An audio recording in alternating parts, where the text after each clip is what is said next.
नमस्कार विद्यार्थी मित्रांनो, तुमचं स्वागत आहे आपल्या आवडत्या यूट्यूब चॅनलवरती ज्याचं नाव आहे एक्सपर्ट इन फिजिक्स बाय सागर हिंगे। आजच्या लेक्चरमध्ये आपण नवीन टॉपिक चालू करतोय। ओके, फर्स्ट चॅप्टर आपण बघितला युनिट मेजरमेंट। आजच्या लेक्चरमध्ये आपण डिस्कस करणार आहेत वन डायमेन्शनल मोशन। आता ॲक्च्युली आपण जर बघितलं तर this is a beginning of this chapter is a beginning of mechanics. म्हणजे या चॅप्टरपासून आपलं मेकॅनिक्स हा पार्ट स्टार्ट होतं। काय स्टार्ट होतं आहे? मेकॅनिक्स हा पार्ट। तर अतिशय सिंपल फेनॉमिना आहे, one dimensional motion, two dimensional motion, three dimensional motion, असे आपल्याला one by one he chapter discuss करायची। तर हे चॅप्टर डिस्कस करत असताना आपल्या याच्यामध्ये कोणकोणत्या टर्म, कोणकोणत्या फॅक्टर्स इम्पॉर्टन्स आहेत, त्याचा बेस काय आहे, त्याचे बेसिक टर्म काय आहेत, याचा आपल्याला वन बाय वन स्टडी करायचं आहे। तर मग आपण स्टार्टिंगला आपल्या चॅप्टरचं नाव जर बघितलं वन डायमेन्शनल मोशन। आता आपण जर मोशनबद्दल जर थोडीशी चर्चा सुरुवातीला जर केली, ओके, तर आपण जर आपल्या सराउंडिंगमधला जर ऑब्जेक्ट जर बघितलेत तर ही सगळी ऑब्जेक्ट जी आहेत ती मोशनमध्ये। आता तुम्हाला प्रश्न पडला असेल की सर असं कसं म्हणतायत की सगळी ऑब्जेक्ट जी आहेत ती मोशनमध्ये? म्हणजे आपण जर ट्री जर बघितला तर तुम्ही म्हणशाल सर ट्री मला रेस्टमध्ये दिसत आहेत, माझ्या शेजारची बिल्डिंग जी आहेत ती मला रेस्ट दिसते, आमचं घर जे आहे ते मला रेस्टमध्ये दिसत आहेत। मग हे ऑब्जेक्ट जर रेस्टमध्ये असताना तर तुम्ही सांगता की सगळे ऑब्जेक्ट किंवा तुमच्या सराउंडिंगचे सगळे ऑब्जेक्ट जे आहेत ते मोशनमध्ये। मग हे कसं काय? तर साधं सिंपल फेनॉमिना आहे बघा। मी तुम्हाला साधा प्रश्न इथं किंवा एक एक्झाम्पल देईल। समजा तुमच्या समोरून एक बस जाते, बसमध्ये एक पॅसेंजर बसलेला आहे आणि तुम्ही एक बस स्टँडवरती किंवा एका प्लॅटफॉर्मवरती उभे आहेत आणि तुम्हाला विचारलं बस मोशनमध्ये की पॅसेंजर मोशनमध्ये, तर तुम्ही सांगशाल काय? बस मोशनमध्ये। आणि बस मोशनमध्ये असल्यामुळे बसमधला असणारा पॅसेंजरसुद्धा कसा असणार आहे? तो मोशनमध्येच असणार आहे। मग सिंपल आहेत, आपण कुठे राहतो तर अर्थच्या सरफेसवरती, आपली अर्थ कशी आहेत?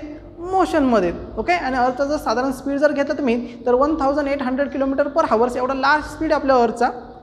म्हणजे आपण 1800 किलोमीटर पर हावर्स अर्थचा कोणता स्पीड? हा अर्थ रिव्हॉल्विंग इट्स सेल्फ, म्हणजे स्वतःभोवती फिरण्याचा स्पीड किती आहे? 1800 किलोमीटर पर हावर्स आहे, एवढा लार्ज स्पीड आहे। मग अर्थचा जर एवढा स्पीड असेल तर आपल्याला म्हणजे अर्थवरती असणारी प्रत्येक बॉडीचा, प्रत्येक ऑब्जेक्टचा सुद्धा स्पीड किती झाला? ऑब्वियसली 1800 किलोमीटर पर हावर झाला। आता ह्या झाला अर्थ स्वतःभोवती फिरण्याचा speed. Okay, earth is revolving it's self, स्वतःभोवती फिरण्याचा स्पीड। आपल्याला अर्थ स्वतःभोवती फिरता फिरता कोणाभोवती रिव्हॉल्व होत आहेत? तर सनभोवती सुद्धा रिव्हॉल्व होते इन इलेप्टिकल ऑर्बिटमध्ये। कशामध्ये? इलेप्टिकल ऑर्बिटमध्ये ती मूव्ह होत असते। मग आता अर्थ स्वतःभोवती फिरण्याचा स्पीड परत सनभोवती इलेप्टिकल ऑर्बिटमध्ये फिरण्याचा स्पीड, ओके, तो स्पीड परत काय होतो? ॲड होतो। परत हे झालं आपलं सोलार सिस्टीमबद्दल। परत आपली सोलार सिस्टीममध्ये आपला जो सन आहे किंवा आपली अर्थ जी आहे ती परत आपल्या गॅलेक्सीमध्ये काय होत राहते? रिव्हॉल्व होत राहते, रोटेट होत असते, तो स्पीडसुद्धा काय होतो? ॲड होतो। मग तुम्हाला माहिती आहे आपल्या युनिव्हर्समध्ये अशा नंबर ऑफ गॅलेक्सी, आपल्या गॅलेक्सीसारख्या नंबर ऑफ गॅलेक्सी, आणि ह्या सगळ्या गॅलेक्सी एकमेकांच्या करस्पॉन्डिंग कशा असतात? मोशनमध्ये असतात। म्हणजे ऑब्व्हियसली आपण जर बघितलं तर युनिव्हर्समधला प्रत्येक ऑब्जेक्ट कसा आहे? मोशनमध्ये। म्हणूनच म्हटलं जातं गती ही जीवन आहे। लक्षात ना, कधी कधी आपण असे सेंटेन्स बघतो गती ही जीवन आहे, त्याचा मिनिंगच आहे की युनिव्हर्समधला प्रत्येक ऑब्जेक्ट जो आहे, आपल्या सराउंडिंगमधला प्रत्येक ऑब्जेक्ट जो आहे तो कसा आहे? मोशनमध्ये। पण मोशनमध्ये त्याची मोशन ज्यावेळेस आपल्याला एक्सप्लेन करावं लागते त्यावेळेस म्हणजे आपण मोशनमध्ये, पण कोणाच्या करस्पॉन्डिंग? आपण अर्थवरती जर असेल तर आपण म्हणजे आपल्याला दिसणारा ट्री मोशनमध्ये का? नाही, परंतु आपल्याला बघणारा जर रेफरन्स जर मूनवरती जर असेल तर त्याला सरळ सरळ काय दिसणार? अर्थ मोशनमध्ये दिसणार आहे। मग अर्थ जर मोशनमध्ये असेल तर अर्थवरती असणारा प्रत्येक पार्टिकल कसा असणार आहे? मोशनमध्ये असणार आहे। So this is a smallest information about the motion. मग ह्या मोशनबद्दलचा आपल्याला डिटेल स्टडी ह्या चॅप्टरमध्ये डिस्कस करायचा आहे। तर हा चॅप्टर जो आहे हा मॅकॅनिक्समधली एक महत्त्वाची, म्हणजे हा जो चॅप्टर जो आहे this chapter is included in the branch of physics that is a mechanics. म्हणजे हा जो चॅप्टर जो आहे तो मॅकॅनिक्स ह्या पार्टमधला चॅप्टर्स आहे। ओके, मग सुरुवातीला आपण मॅकॅनिक्स ही कन्सेप्ट काय आहे ती समजून घ्या। What is mechanics?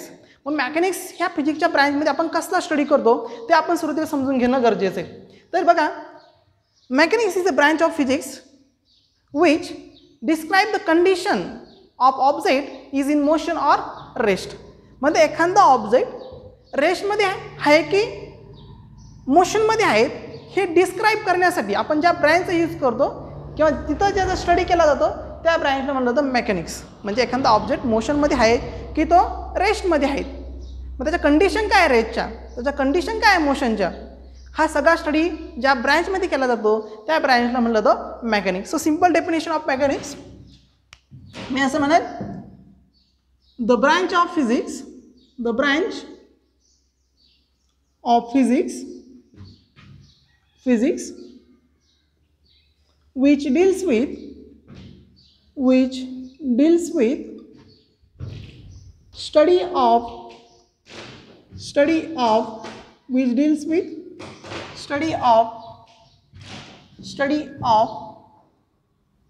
condition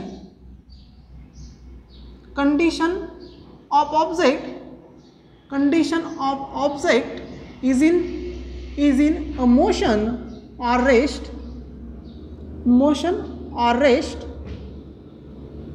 called as mechanics.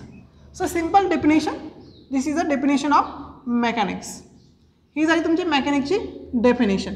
कशी डेफिनेशन झाली मेकॅनिक्सची? तर काय म्हणले बघा, the study of, this branch deals with study of, कसं स्टडी करतो आपण, the condition of object is in motion, म्हणजे ऑब्जेक्टची कंडिशन मोशनमध्ये आहे की रेस्टमध्ये आहे, त्याचं फिजिकल रिप्रेझेंटेशन जी ब्रँच आपल्याला देते त्या ब्रँचला म्हणलं जातं मेकॅनिक्स. म्हणजे मेकॅनिक्समध्ये आपण मोशनचा म्हणजे पार्टिकल मोशनमध्ये असताना किंवा पार्टिकल रेस्टमध्ये असताना त्याचा काय करता जातो, स्टडी केला जातो, म्हणून ह्या ब्रँचला म्हणलं जातं mechanics.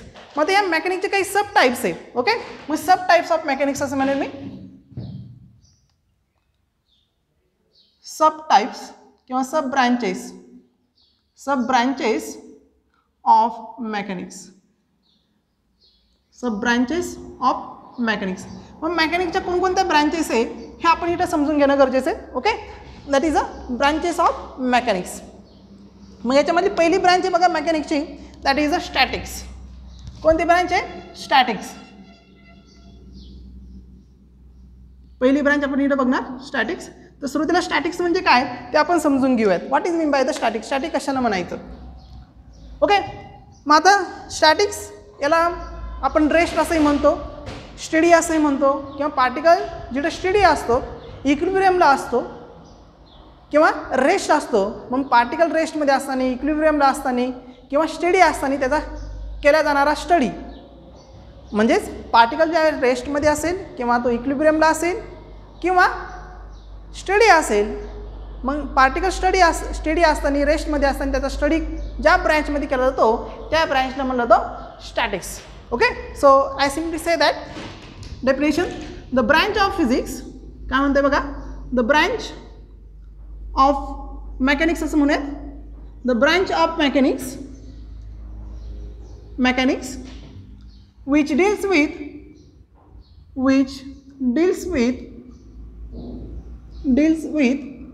study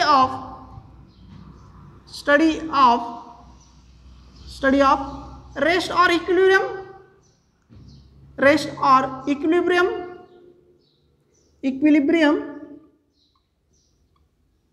position. The branch of mechanics which deals with the study of rest or equilibrium condition of object or rest or equilibrium object called as statics. बघा स्टॅटिकची डेफिनेशन मध्ये काय म्हणलं आपण, the branch of mechanics which deals with study of rest और equilibrium of object, म्हणजे object रेस्टमध्ये असताना किंवा इक्विलिब्रियममध्ये असताना त्याचा ज्या ब्रँचमध्ये स्टडी केला जातो त्या ब्रँचला म्हणलं जातं स्टॅटिक ब्रँच. म्हणजे पार्टिकल रेस्टमध्ये असताना त्याचा स्टडी करणे. मग त्याची व्हेलॉसिटी काय असेल, रेस्टमध्ये असताना व्हेलॉसिटी 0 असेल, त्याची डिस्प्लेसमेंट काय असणार आहे, त्याची पोझिशन काय असणार आहे, हा सगळा पार्ट आपण ह्या स्टॅटिक्स ब्रँचमध्ये डिस्कस करतो. नेक्स्ट सेकंड ब्रँच आपल्याकडे, दॅट इज कायनेमॅटिक्स. कधी कधी आपल्या ह्या चॅप्टरचं नाव सुद्धा कायनेमॅटिक्स दिलं जातं, कायनेमॅटिक्स फर्स्ट, कायनेमॅटिक्स सेकंड. मग कायनेमॅटिक्स म्हणजे काय ते अगोदर समजून घेऊयात. कायनेमॅटिक्स, तर आता पहिल्या ब्रांचमध्ये स्टॅटिक्समध्ये काय बघितलं बघा आपण, इकडे स्टॅटिक्समध्ये आपण स्टडी करत होतो रेस्ट और इक्विलिब्रियम ऑफ ऑब्जेक्ट, म्हणजे ऑब्जेक्ट रेस्टमध्ये असताना और इक्विलिब्रियमला असताना आपण त्या पार्टिकलचा स्टडी करतो, त्यावेळेस त्या ब्रांचला म्हणलं जातं स्टॅटिक ब्रांच. आता आपण ऑब्जेक्ट मोशनमध्ये असताना स्टडी करणार आहेत. ओके, कायनेमॅटिक्समध्ये काय करणार आपण, ऑब्जेक्ट मोशनमध्ये असताना. स्टॅटिक्समध्ये काय, ऑब्जेक्ट रेस्टमध्ये स्थिर येतो, इकडं कसा असणार तो मोशनमध्ये असणार आहे. Okay, so simply the branch of physics, sorry, the branch of mechanics, the branch of mechanics which deals with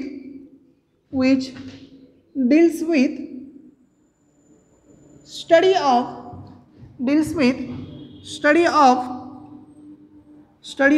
motion of object without, okay, हे खूप महत्त्वाचं याच्यामध्ये, without any causes called as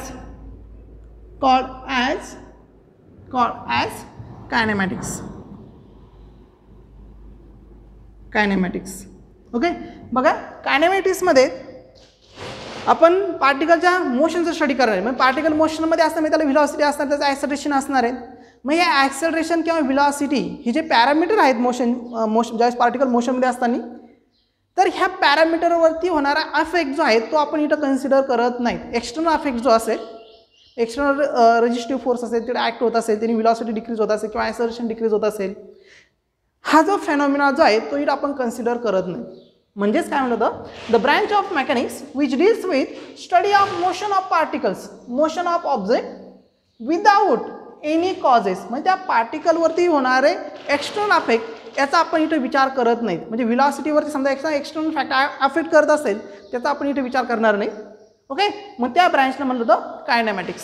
याच्यामध्ये थर्ड ब्रँच आहे, that is third important branch, त्याला आपण म्हणतो dynamics. काय म्हणणार आहे, डायनॅमिक्स. Third branch dynamics. मग डायनॅमिक्स ब्रँच काय आहेत ते समजून घ्या. कायनेमॅटिक्स आणि डायनॅमिक्समध्ये काय डिफरन्स आहे तो आपण इथे समजून घेऊयात. आता बघा, आताच आपण बघितलं, that is a kinematics the branch of mechanics which deals with the study of motion of object without any causes. याच्या अपोजिट डेफिनेशन डायनॅमिक्सची. डायनॅमिक्समध्ये पण आपण मोशन ऑफ पार्टिकलचा स्टडी करतो, परंतु विथ कॉजेस, म्हणजे त्याचे जे पॅरामीटर असतील, व्हेलॉसिटी असेल, डिस्प्लेसमेंट असेल किंवा ॲक्सेलरेशन असेल, यांच्यावरती होणारे अफेक्ट यांचा आपण इथे काय केला जातो, स्टडी केला जातो, आणि त्यालाच म्हणलं जातं dynamics. Okay, so simple definition, the branch of physics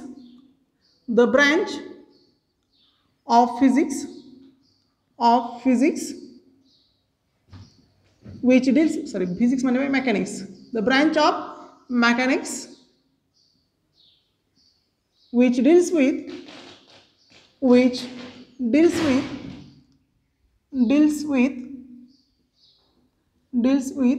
study of motion of particle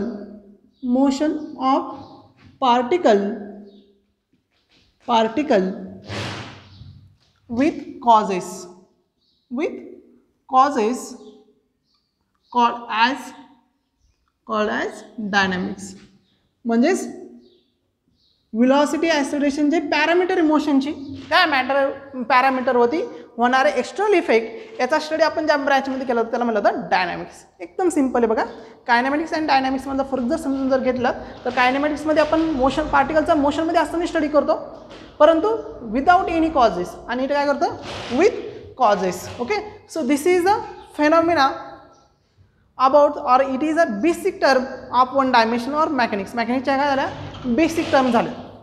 मग आता आपल्या पुढं ज्यावेळेस वन डायमेन्शन मोशन हा पार्ट डिस्कस करायचा आहे, तर अगोदर आपल्याला मोशन म्हणजे काय हे समजून घेणं खूप गरजेचं आहे. एखादा पार्टिकल मोशनमध्ये आहेत असं आपण कधी म्हणतो. मग आपण तुम्हाला आता प्रश्न विचारलात, how to define the motion, गती कशा पद्धतीने तुम्ही एक्सप्लेन करू शकतात. What is the definition of motion, काय डेफिनेशन आहे मोशनची. मग तुम्ही सांगणार, sir particle changes its position with respective time, then this particle is said to be in motion. बरोबर आहे.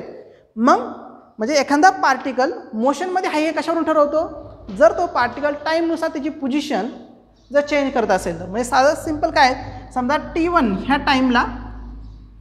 टाईमला पार्टिकल, समजा हा जो पार्टिकल जो आहे तो P1 ह्या पोझिशनला असेल, नंतर time T is equal to T2 जर घेतला आपण, time T is equal to T2 घेतलं, ह्या सर्टन टाईममध्ये पार्टिकल कुठं आला, P2 ह्या पोझिशनला आला. म्हणजे पार्टिकलची पोझिशन कुठून कुठे चेंज झाली टाईमनुसार.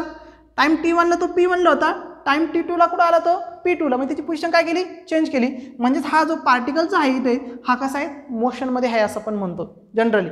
म्हणजे पार्टिकलची जर मोशन तुम्हाला एक्सप्लेन करायचं जर असेल तर आपल्याला काय गरज आहे, काय एक्सप्लेन करणं गरजेचं आहे, तर त्याची पोझिशन एक्सप्लेन करणं म्हणजे त्यांनी पोझिशन चेंज करणं गरजेचं आहे.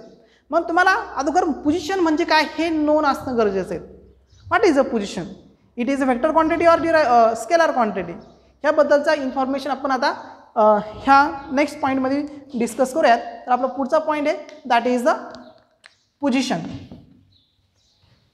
मग अगोदर आपण पोझिशन ही टर्म समजून घेऊयात, नंतर पुढच्या पार्टला स्टार्ट करूयात. पोझिशन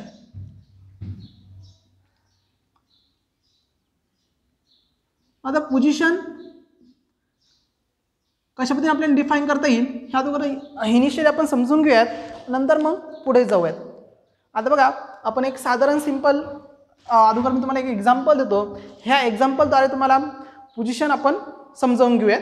आता जस्ट इमॅजिन दॅट तुम्हाला माहिती आहे, तुम्हाला जर डिरेक्शन जर विचारलं तुम्हाला सगळ्या डिरेक्शन माहिती आहे. अपवर्डला नॉर्थ आहेत, डाऊनवर्डला कोणती आहेत साऊथ आहेत, राईटला ईस्ट आहेत आणि लेफ्टला काय आहेत वेस्ट आहेत.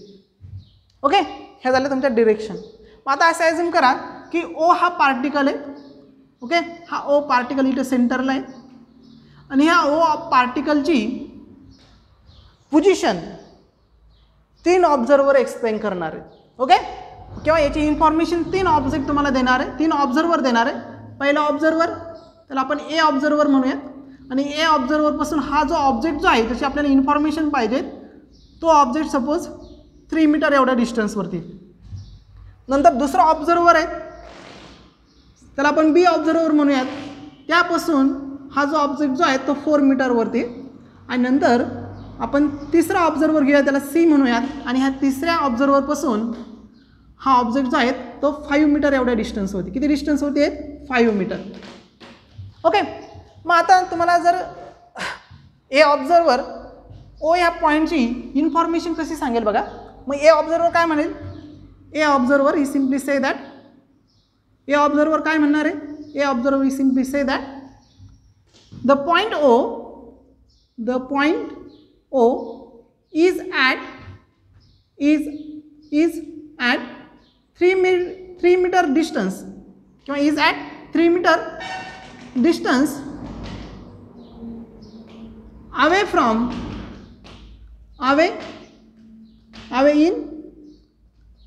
in south.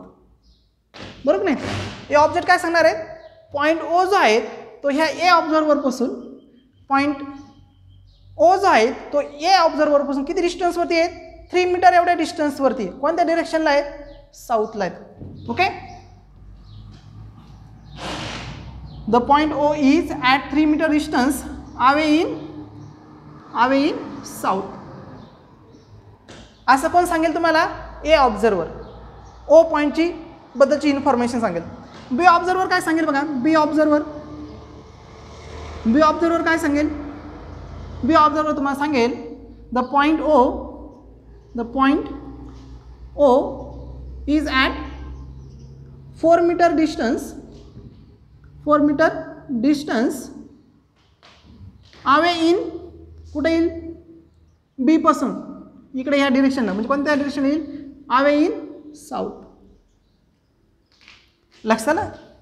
तर ऑब्झर्वर सी काय सांगेल तुम्हाला, सी ऑब्झर्वर काय सांगेल, the point O is at 5 metre distance away in, कुठे येईल तो नॉर्थकडे. म्हणजे बघा ऑब्झर्वर ए, ऑब्झर्वर बी आणि ऑब्झर्वर सीनी ओ पॉईंटची काय दिली, इन्फॉर्मेशन दिली.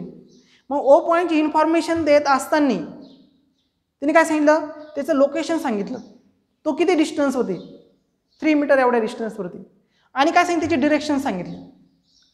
म्हणजेच काय झालं, ओ ऑब्जेक्ट त्याची पोझिशन ए ऑब्जेक्टपासून, बघा ओ ऑब्जेक्टची पोझिशन ए ऑब्झर्वरपासून किती आहे ती 3 मीटर आहे.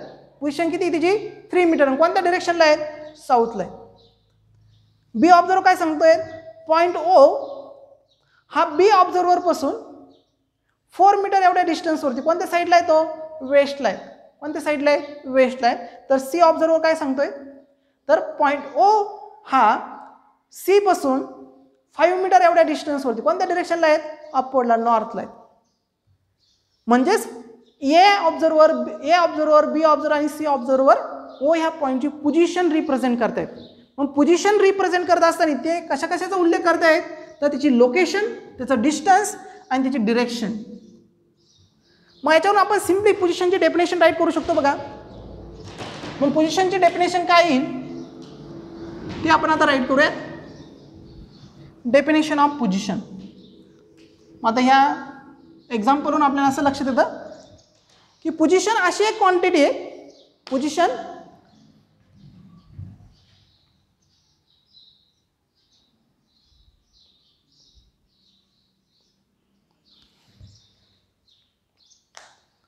मग ह्या एक्झाम्पल आपलं काय लक्षात आहे, पोझिशन अशी फिजिकल क्वांटिटी, जी फिजिकल क्वांटिटी ऑब्जेक्टचं काय देते, लोकेशन आणि त्याची डिरेक्शन सांगते.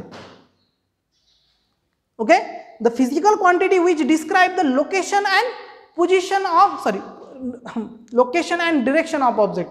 इथं 3 मीटर काय झालं, त्याचं मॅग्निट्यूड झालं आणि साऊथ काय झालं, त्याची डिरेक्शन झाली. म्हणजे लोकेशन आणि डिरेक्शन जी फिजिकल क्वांटिटी एक्सप्लेन करते त्या क्वांटिटीला म्हणायचं पोझिशन. काय म्हणायचं, पोझिशन. मग काय म्हणता येईल, the physical quantity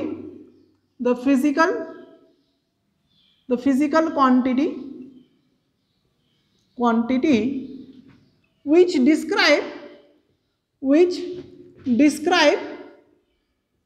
describe the location and direction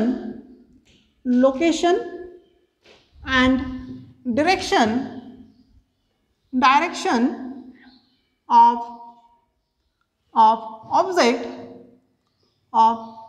object called as position. मग अशी फिजिकल क्वांटिटी जी ऑब्जेक्टची लोकेशन आणि डिरेक्शन सांगते त्याला म्हणायचं पोझिशन. काय म्हणायचं, पोझिशन. एकदम सिंपल आहे. त्याला म्हटलं तर position, the physical quantity which describe the location and direction of object. म्हणजे साधं सिंपल एक्झाम्पल जर दिलं तर आता समजा आपण आपल्या कॉलेजवरती लक्ष ना, आणि आपल्या कॉलेजपासून डोराळे हे गाव किती डिस्टन्सवरती, समजा 2 किलोमीटर एवढ्यावरती. मग तुम्हाला एखाद्या तुमच्या अननोन पर्सन तुम्हाला रस्त्याने भेटला आणि त्यांनी तुम्हाला विचारलं की डोराळे कुठे आहेत, तर तुम्ही काय सांगशाल, तुम्ही स्ट्रेट रोडनी कुठे जा, नॉर्थकडे जा, तुम्हाला 2 किलोमीटरवरती काय मिळेल, डोराळे हे गाव मिळेल. त्याचा अर्थ काय केलं, तुम्ही डोराळे गावची पोझिशन एक्सप्लेन केली. मग काय सांगितलं पोझिशनमध्ये, तुम्ही त्याची डिरेक्शन सांगितली की कॉलेजपासून नॉर्थच्या डिरेक्शनला 2 किलोमीटरवरती काय आहेत, डोराळे हे गाव आहे. लक्षात आहे तुमच्यात. म्हणजेच काय, अशी फिजिकल क्वांटिटीची ऑब्जेक्टचं लोकेशन, म्हणजे ऑब्जेक्ट कोण होतं, तुमचं डोराळे हे गाव होतं, आणि त्या ऑब्जेक्टचं काय सांगितलं, लोकेशन सांगितलं आणि त्याची डिरेक्शन सांगितली, आणि त्यालाच म्हणायचं पोझिशन. काय म्हणायचं, पोझिशन. कॉन्सेप्ट लक्षात आली. Okay, so this is the phenomena about the position. आता आपण जर इथं एक एक्झाम्पल आणखी एक घेतलं, समजा आपण XY प्लेन घेतला आणि ह्या XY प्लेनमध्ये आपण एक सर्टन पार्टिकल घेतला. हा आपला Y कोऑर्डिनेट आहे आणि हा आपला X कोऑर्डिनेट आहे. Okay, XY plane. मग आपल्याला समजा हा जो P पार्टिकल आहे जो XY प्लेनमध्ये, याची लोकेशन जर रिप्रेझेंट करायचं असेल, त्याची पोझिशन जर रिप्रेझेंट करायची असेल, ती कशी पद्धतीने रिप्रेझेंट करणार. मग तुम्ही याला सिंपल Y डिरेक्शन एक कोऑर्डिनेट टाकणार, X डिरेक्शन एक कोऑर्डिनेट टाकणार. ओके, हा तुमचा रेफरन्स पॉईंट आहे. रेफरन्स पॉईंटपासून समजा हा R एवढ्या डिस्टन्सवरती, म्हणजे R काय झाली, त्याचं पोझिशन झाली. R काय झाली, पोझिशन झाली. मी हे R पोझिशन काय सांगणार, त्याचं X ॲक्सिसचं डिस्टन्स आणि Y ॲक्सिसचं डिस्टन्स सांगेल. काय सांगेल, X ॲक्सिसचं डिस्टन्स आणि Y ॲक्सिसचं डिस्टन्स. म्हणजे आता ह्या रेफरन्स पॉईंटपासून समजा हा ऑब्जेक्ट X एवढ्या डिस्टन्सवरती आणि व्हर्टिकली Y एवढ्या डिस्टन्सवरती, रेफरन्सपासून Y एवढ्या डिस्टन्सवरती. लक्षात आहे, रेफरन्सपासून काय, Y एवढ्या डिस्टन्सवरती. त्यावेळेस हा तुमचा R, याला आपण म्हणतो पोझिशन वेक्टर. कारण का, इथं मला सांगायचं लक्षात राहून गेलं, काय, position is a vector quantity. Position is a vector quantity. का बरं वेक्टर, लक्षात आलं ना, कारण तिला काय आहे, मॅग्निट्यूड पण आहे आणि डिरेक्शन पण आहे. So position is a vector quantity. Okay, मग आता इथं R झाली तुमचं पोझिशन वेक्टर, आणि हा पोझिशन वेक्टर काय सांगणार आहे, P पार्टिकलचं location along X axis along Y axis. Scalar वेक्टरमध्ये बघितलं आहे. मग X × I cap plus Y into J cap. लक्षात ना, ह्याच्याबद्दलची इन्फॉर्मेशन कोण दिली तुम्हाला, दिस पोझिशन. आर काय पोझिशन वेक्टर जो पी पार्टिकलची इन्फॉर्मेशन देतो, तो एक्स ॲक्सिसला कुठे आहे आणि वाय ॲक्सिसला कुठे आहे.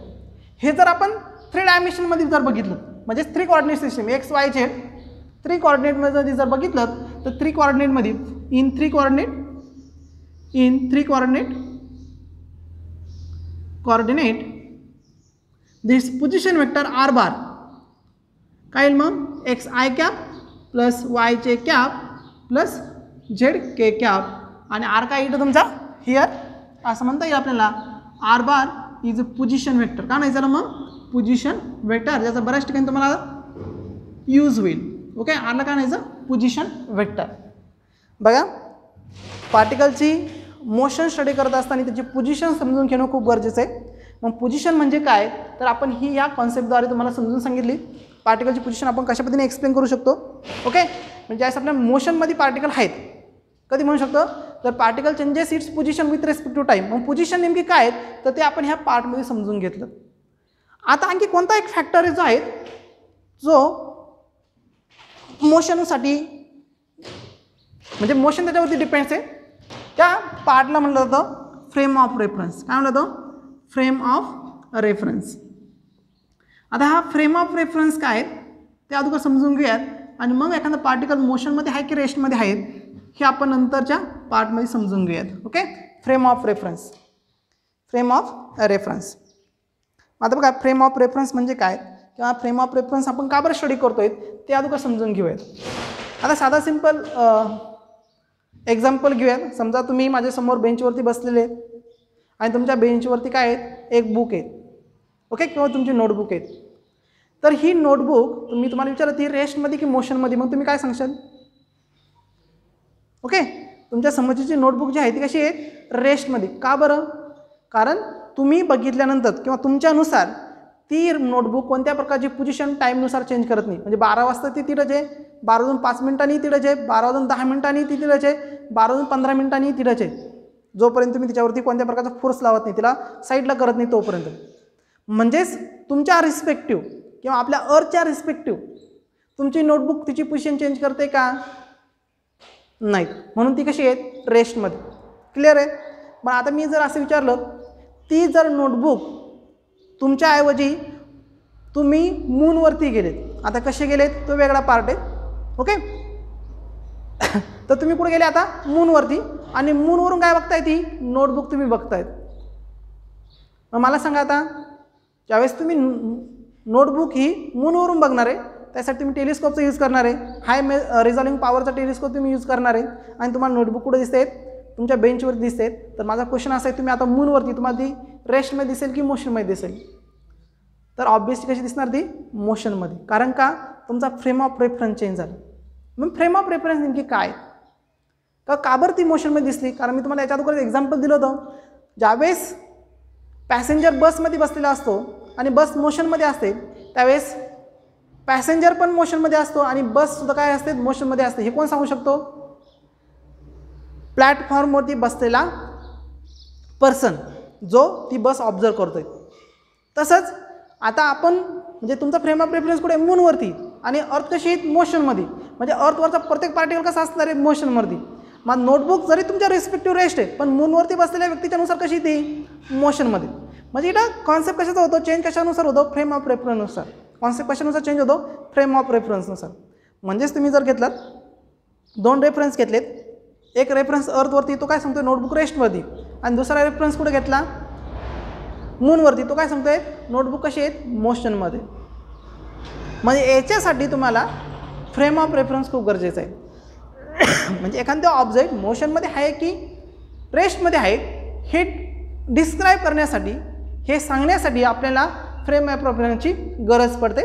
ओके, सो सिंपल डेफिनेशन बघा, फ्रेम ऑफ रेफरन्स काय येईल बघा. The standard reference, standard simple definition आहे, the standard reference which are used or which is specifying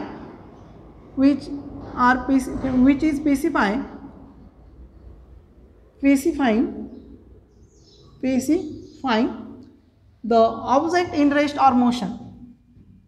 The standard reference which specify the object is in motion or rest called as frame of reference. Frame of reference, त्यालाच आपण frame of reference असं म्हणतो.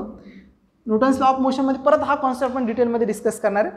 म्हणजे आता तुमच्या याच्यावरून लक्षात आलं की जर आपल्याला पार्टिकल मोशनमध्ये आहे की रेस्टमध्ये आहेत हे सांगायचं जर असेल तर आपल्याला दोन टर्म खूप महत्त्वाचे आहे. एक म्हणजे पोझिशन आणि दुसरी म्हणजे फ्रेम ऑफ रेफरन्स आणि टाईम.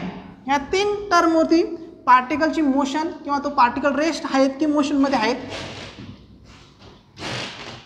हे आपण ह्या तीन टर्मवरून समजून घेतो. कोणकोणते तीन टर्म? मग पहिली टर्म पोझिशन, दुसरी टर्म फ्रेम ऑफ रेफरन्स आणि तिसरी टर्म टाईम. मग आता आपल्याला पार्टिकलची मोशन, ओके, एखादं पार्टिकल मोशनमध्ये आहे हे डिस्क्राईब करायचे, त्याची डेफिनेशन राईट करायची. मग आता पार्टिकल मोशनमध्ये आहे हे डिस्क्राईब करण्यासाठी त्याची डेफिनेशन कशा पद्धतीने आपण राईट करणार बघा. Motion, okay, what is the definition of motion. एखादा पार्टिकल मोशनमध्ये आहेत हे आपण कधी म्हणू शकतो बघा. Simple, the particle, the object असं म्हणा, the object changes its position with respect to time as well as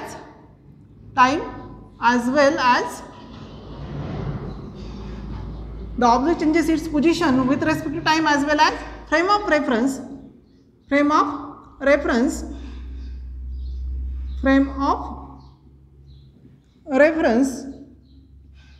then this object, the object is said to be in motion. Then the object is said to be in motion. Concept लक्षात येते तुमच्या की एखादा object त्याची position, object changes its position with respect to time as well as frame of reference, then this object is said to be in motion. Okay, एखादा object त्याची position टाईमनुसार त्याचबरोबर फ्रेम ऑफ रेफरन्सनुसार जर चेंज करत असेल तर तो ऑब्जेक्ट मोशनमध्ये असं म्हणतो. आता काही बुक्समध्ये फ्रेम ऑफ रेफरन्सला सराउंडिंग असं म्हटलं आहे. ओके, काय अडचण नाही, तुम्ही सराउंडिंग म्हटलं तरी काय अडचण नाही. सेकंड टर्म आहे, second definition, that is a rest. मग एखादी बॉडी रेस्टमध्ये आहे आता कसं म्हणणार आपण? मोशन झालं मग याचं अपोजिट डेफिनेशन काय? The object does not changes its position with respect to time as well as frame of reference,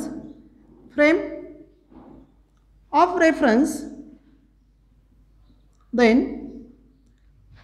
the object is said to be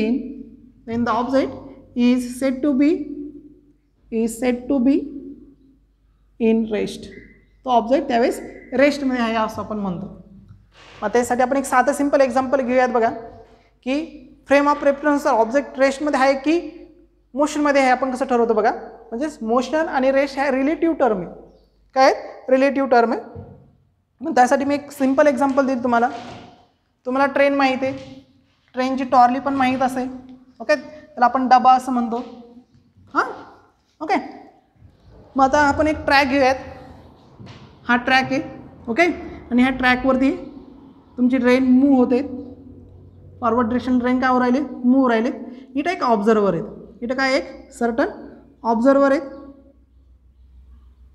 okay, याला आपण ऑब्झर्वर फर्स्ट म्हणूयात. आणि ह्या ट्रॉलीमध्ये, ट्रेनच्या ट्रॉलीमध्ये काय आहे, इथं एक बॅग आहे. काय आहे, बॅग. आणि दुसरा ऑब्झर्वर इथं एक प्लॅटफॉर्म आहे, स्टडी प्लॅटफॉर्म आहे. ओके, आणि ह्या प्लॅटफॉर्मवरती उभा आहे. सेकंड जो ऑब्झर्वर जो आहे तो कुठे आहे, ह्या प्लॅटफॉर्मवरती तो उभा आहे.